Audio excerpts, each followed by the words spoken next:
हरिओम भक्तों, स्वागत है हमारे अनुकूल मिश्रा पंडित चैनल में। आज अगर आपको यह 11 संकेत मंत्र सुनने के बाद मिलते हैं तो समझ लीजिएगा आपके पास हनुमान जी प्रकट हैं, आपको हनुमान जी दर्शन दे रहे हैं। भक्तों, अगर आपको यह 11 संकेत मिल जाता है आप तो समझ लेना आप बहुत भाग्यशाली हैं, आपको हनुमान जी दर्शन दे रहे हैं। भक्तों, अगर आप श्रद्धापूर्वक मंत्र सुन लेते हैं, मात्र 11 सेकंड अगर आप मंत्र सुनने के बाद आपको अगर यह 11 संकेत मिल जाता है तो आप पे हनुमान जी का कृपा सदैव हमेशा बने रहेगा। आपको हनुमान जी का दर्शन स्वप्न में मिलने लगेगा।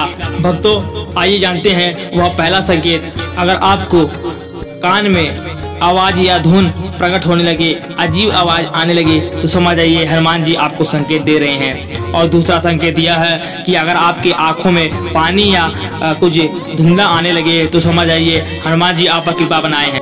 भक्तों, तीसरा संकेत यह है कि अगर आपको सुबह सुबह बांदर या कुछ दिख जाए तो हनुमान जी का रूप स्वरूप, अगर हनुमान जी का फोटो आपको दिख जाए सुबह सुबह तो समझ लीजिए हनुमान जी आपको दर्शन दे रहे हैं। भक्तों, यह चौथा संकेत यह है कि अगर आपको मन के हृदय में बार बार आपको हनुमान जी का गदा दिखने लगे या हनुमान जी के स्वरूप बांदर दिखने लगे तो समझ जाइए हनुमान जी साक्षात आपके मन में विराजमान है, आपको कहीं भी संकट से हमेशा के लिए बचाए रखेंगे। आपको जो भी समस्या हो हनुमान जी आपकी समस्या को हमेशा के लिए दूर करेंगे। भक्तों, पांचवा संकेत जानने से पहले अगर आप वीडियो को लास्ट तक देखें और अगर वीडियो में नए आए हैं तो वीडियो को लाइक जरूर कर दे और बजरंगबली जय कमेंट में जरूर लिखे।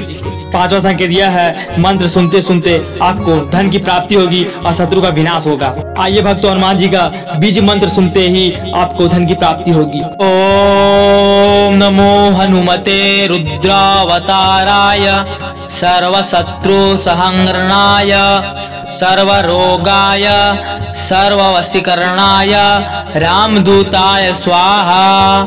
ओम दक्षिणमुखाय पंचमुख हनुमते कराल बदनाय ओम पूर्वकंपी मुखाय पंचमुख हनुमते टम टम टम टम टम सकल शत्रु सहरणाय स्वाहा।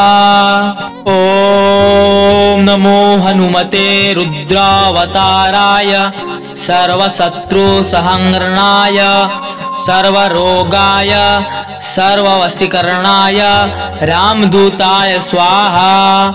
ओम दक्षिणमुखाय पंचमुख हनुमते कराल बदनाय ओम पूर्वकंपी मुखाय पंचमुख हनुमते टम टम टम टम टम सकल शत्रु सहरणाय स्वाहा।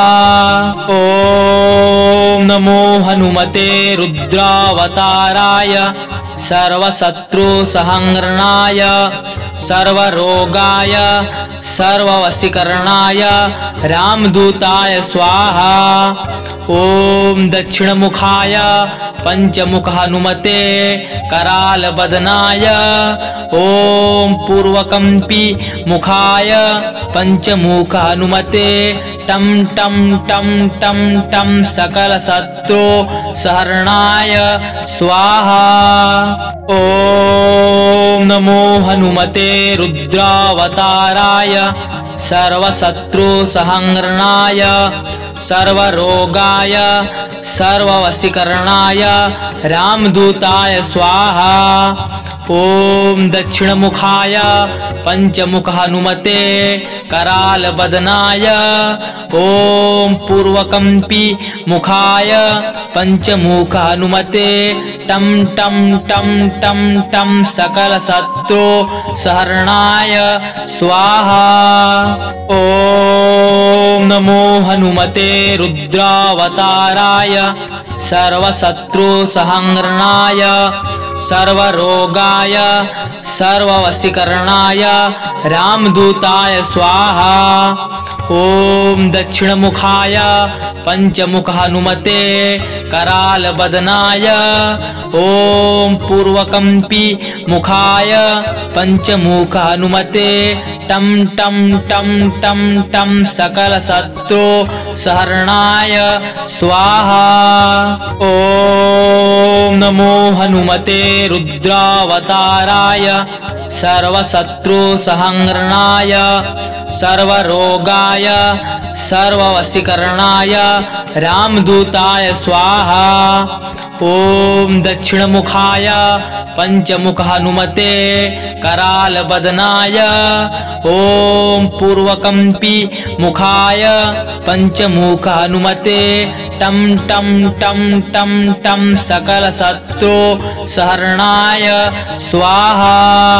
ओम नमो हनुमते रुद्रावताराय सर्वशत्रु सहंग्रणाय सर्वरोगाय सर्ववशीकरणाय रामदूताय स्वाहा।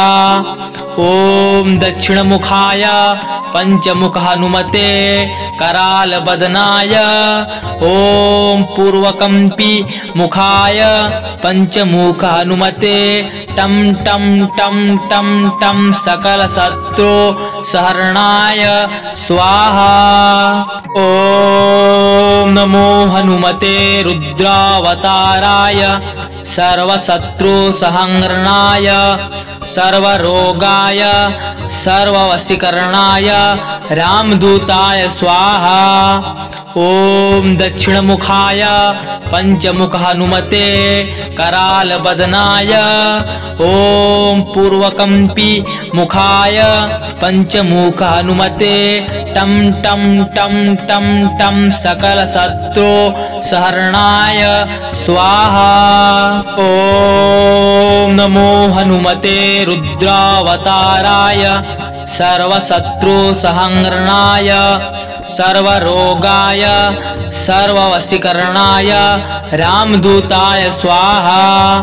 ओम दक्षिणमुखाय पंचमुख हनुमते करालबदनाय। ओम पूर्वकंपी मुखाय पंचमुख हनुमते टम टम टम टम टम सकल शत्रु सहरणाय स्वाहा। ओम नमो हनुमते रुद्रावताराय सर्वशत्रु सहंग्रणाय सर्वरोगाय सर्ववशीकरणाय रामदूताय स्वाहा। ओम दक्षिणमुखाय पंचमुख हनुमते करालबदनाय। ओम पूर्वकंपी मुखाय पंचमुख हनुमते टम टम टम टम टम सकल शत्रु सहरणाय स्वाहा। ओम नमो हनुमते रुद्रावताराय सर्वशत्रु सहंग्रणाय सर्वरोगाय सर्ववशीकरणाय रामदूताय स्वाहा। ओम दक्षिणमुखाय पंचमुख हनुमते करालबदनाय। ओम पूर्वकंपी मुखाय पंचमुख हनुमते टम टम टम टम टम सकल शत्रु सहरणाय स्वाहा। भक्तों अब आपको 11 संकेत मिलने स्टार्ट हो जाएगा। वीडियो अच्छी लगी वीडियो को लाइक कमेंट शेयर जरूर करिएगा।